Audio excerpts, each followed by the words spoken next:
Agnisara Kriya. This is very important in yoga. If you're a beginner, if you're new to yoga, somebody might find it difficult to do it. If you find it difficult to do it initially, that is okay. Keep trying. One day you will get it. It might take 1 week, 10 days, 30 days. It's okay. There's no target, okay, in yoga. So somebody might be able to do it on day one also. For somebody, it might take some time. That is okay. Whenever you do it, try to do it properly. Okay, you need to learn how to do it correctly. That's very important. Somebody might be trying to do a lot of counts. That is not important. How you do it is very important. Okay, doing perfectly is very important. You might target the counts after that. First, learn it correctly. Okay, how to do Agnisara Kriya? Firstly, you need to sit in Padmasana. This is done in Padmasana. You can do it properly in Padmasana. If you can't sit in Padmasana, you can do it in any other asanas also, meditative postures. You can also do it in standing posture. Okay, so now this is how we are sitting in Padmasana. Okay, so that is why I always tell you, you need to learn one meditative posture. That is very important to go to next levels, higher levels. This is the reason.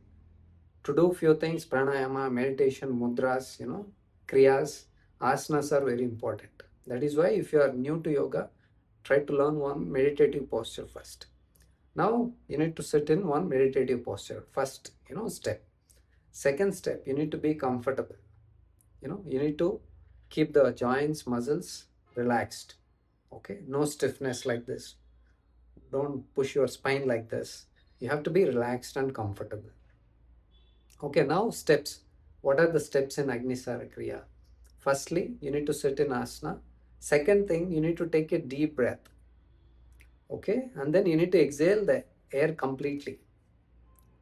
After complete exhalation, then we need to do the process. Agnisara Kriya. What is that Kriya? We need to pull the abdomen in and release it. Same steps. Pull the abdomen in and release it. Keep doing it. If you can do it, it depends on person to person. Somebody might be able to do 5 counts, 3 counts, 10 counts. Don't go behind the numbers. Do it up to your capacity. Somebody can do 50, 100 counts also. That's not important. Okay. Observe your body, your body strength capacity. Based on that, you can do it. Okay. Now take a deep breath. Exhale completely. After exhalation, no breathing. Remember this. While doing the Kriya, no breathe in, no breathe out. Okay. Do it for 10 counts, 15 counts, 20 counts up to your capacity. If you can't do it further, then you should start inhaling. Until then, no inhale, no exhale. Okay. Remember this. Take a deep breath. Exhale completely. Do the Kriya. Pull it in, release it. Pull it in, release it. Up to 10 counts, 20 counts, 50 counts, up to your capacity. If you can't do it further, then breathe in. Deep breathings, 5 to 10 rounds. And then again next round. I'll show you now how to do it. Now what to do? Take a deep breath. Exhale completely.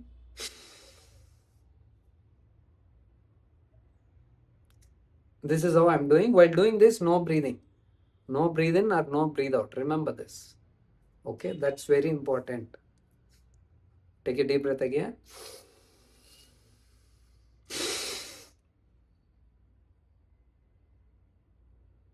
You can do like this, okay, initially. You don't have to pull it in, very deep. That will happen once you reach higher levels. Initially, this is sufficient.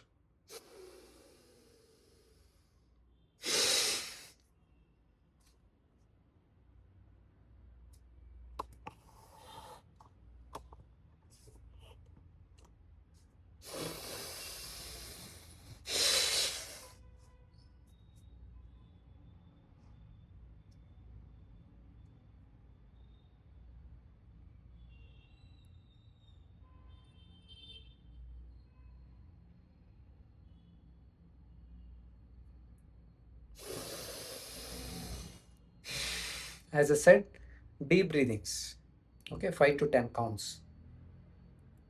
Deep breathing in the sense like this. like Dirgha Bastrika or Dirgha Pranayama.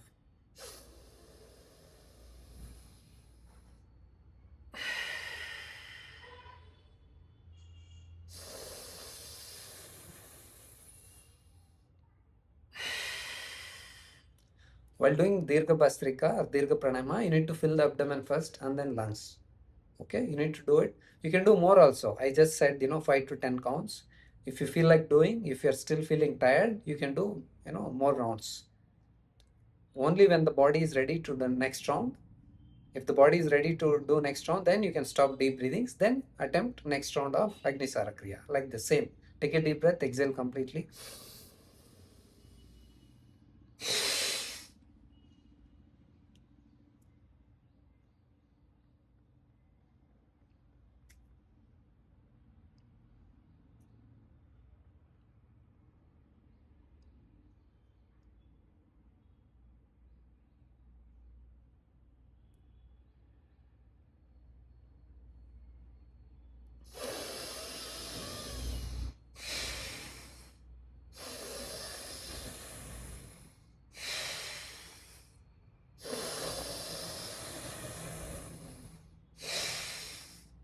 This is how you should do. Okay.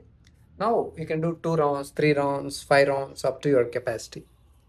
Okay. Again, I'm not giving you any, rounds, exact rounds. It differs from person to person.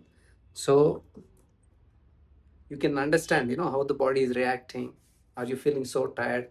If you're a beginner, as I said, do only for, 20 counts, 30 counts. That's more than sufficient. Or 10 counts. Again, don't go by numbers, respect your body. You can start with 5 counts, 10 counts. After a week, you can increase, 2 rounds or something. 12, 10 to 12 or 15. After 2 weeks, after a month, you can increase more. That's how it is. Don't jump suddenly from 10 to 30, 50 like that. Okay. If you are expert, if you are in higher levels, then you can do it. If you're a beginner, don't do it.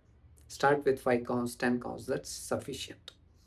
Okay. Now, what you have to remember, I told Padmasana. If you can't sit in Padmasana, any other asana is fine. If you can't sit in any asanas, if you have any problem, leg problem or something, somebody cannot sit on floor or mat, then you can stand and do it. Standing also we can do it. If you can't even stand, you can sit in a chair also, and then you can practice. Okay, if you have any health issues, that's how it is. As I said, this is very important in yoga. Okay, this has a lot of physical benefits. This will clean your digestive system. This is good for digestive problems, sugar, pancreas, you know uh, menstrual issues also. Likewise, there are so many benefits. To get the benefits out of this, what you have to do is you have to do it regularly. Remember that. And then next thing is you have to do it correctly.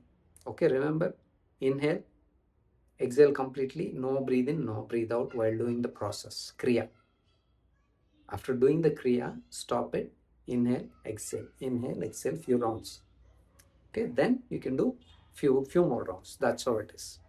So practice this regularly to stay away from diseases.